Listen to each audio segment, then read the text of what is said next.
kuilinda amani tulio nayo. Tunamshukuru sana Mungu Baba ambaye alitupa rais wetu wa kwanza Mwalimu Julius Kambarage Nyerere. Inawezekana kuna wengine wanamuona kwenye picha, lakini sisi tumemuona. Bwana Yesu asifiwe. Tumemsikia.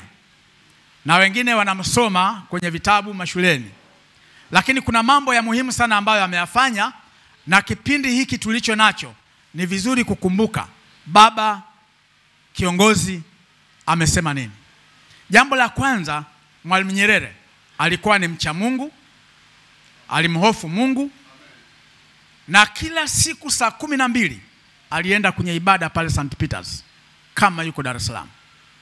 Lakini aliweka msingi ya kuimarisha haki na amani katika taifa letu. Aliweka msingi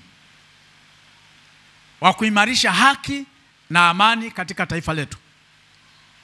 Katika Isaya sura ya 32 mstari wa 17 Biblia inasema, na kazi ya haki itakuwa amani, na mazao ya haki yatakuwa ni utulivu na matumaini daima. Mstari wa 18 inasema, na watu wangu watakaa katika kao la amani, na katika maskani zilizo salama, na katika mahali pa kupumzikia penye utulivu. Bwana Yesu asifiwe. Hilo ni neno la Mungu. Mahali kwenye haki na amani, watu wanakaa kwa utulivu na salama, hata katika majumba yetu.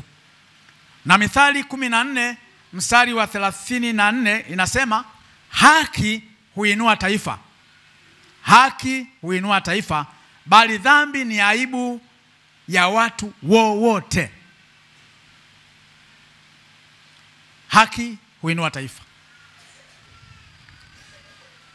Na misingi mikubwa ambayo Mwalimu alisimamia, misingi mikubwa au msingi wa haki na amani katika nchi yetu, msingi mkubwa aliosimamia ni usawa, kuwa na usawa, kuwa na usawa. Kusiwepo na unyonyaji, kusiwepo na rushwa, kusiwepo na matabaka. Na ndio sababu aliondoa dhana ya ukabila. Watanzania wote tukawa ni Watanzania. Tunasikilizana, tunasalimiana. Na unaweza kwenda mahali ukapokelewa. Bwana Yesu asifiwe. Na akaeleza wakati wa Azimio la Arusha ya kwamba njia kuu za uchumi zote zimilikiwe na umma. Alikuwa na maono, njia kuu za uchumi wetu zimilikiwe na umma. Na wakati ule alikuwa na maana wafanyakazi na wakulima. Na akasema kuwepo na demokrasia ya kweli. Maana tukikosa demokrasia ya kweli, ni kutakuwa na manunguniko, kutakuwa na machungu ambayo yanaweza kuleta shida katika taifa letu. Hii ni baadhi tu ya misingi Mwalimu Julius Nyerere aliyoisimamia.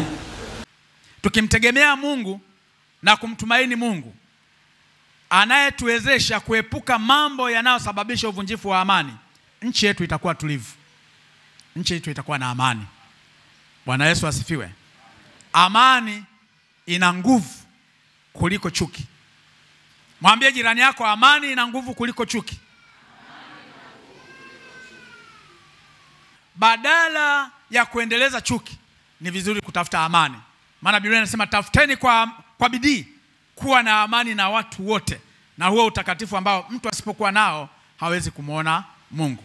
Kwa hiyo wapendwa, tuendelee kulipenda taifa letu, tuendelee kulilinda taifa letu, tuendelee kumwombea rais wetu, kwa sababu yeye kwa zama hizi, wakati huu, ndiye mfalme ambaye amewekwa kwa ajili yetu. Na Biblia imetoa maelekezo kwamba tutii mamlaka. Katika Warumi, tukisoma Warumi 13 mstari wa 1 mpaka wa 7, utasoma nyumbani. Lakini Timotheo wa kwanza sura ya 2 mstari wa 1 mpaka wa 3 inatubidisha kufanya maombi, kufanya dua, kuwaheshimu viongozi tulio nao. Jambo la kutisha ni kwamba mfalme anapokuwepo, alafu mkamdharau, alafu mkamtukana, mnaleta laana kwenye nchi. Kwa sisi wa Tanzania, tuipende nchi yetu, tumpende rais wetu, tuone yale mazuri aliyoyafanya, tuyasimamie hayo. Na uchaguzi unaokuja, tukafanye uchaguzi kwa haki. Usinunuliwe, usishawishiwe. Chagua mtu ambaye unasikia moyoni mwako atakuwa kiongozi bora. Bwana Yesu asifiwe.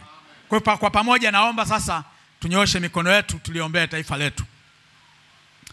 Sema, Mungu Baba wa mbinguni, nimesimama mbele zako, nalileta taifa langu la Tanzania na nchi yangu ya Tanzania mbele zako Bwana. Namleta rais wangu, umwangalie, umshikilie wewe, umpe hekima, umpe maarifa. Anapotukanwa, anapodharauliwa, mpe kunyamaza. Hata sasa tumemwona amenyamaza. Tunaomba Bwana umshike rais wetu Samia, simama pamoja naye. Ndiye uliyetupa kama mfalme wakati huu. Nasi tunatangaza ya kwamba tunampenda na kwamba tunamwombea. Baba, katika jina la Yesu, tunaombea uchaguzi unaokuja. Tunakataa mipango yoyote ya kutoka nje, ya kutoka kuzimu, ya kutoka mahali popote, ya kutugawanya Watanzania. Tunasimama kwa pamoja kwa ajili ya taifa hili, sisi wa Tanzania. Katika jina la Yesu tunaomba na kushukuru, na wote tuseme amen. Tumpigie Bwana Yesu makofi na vigelegele.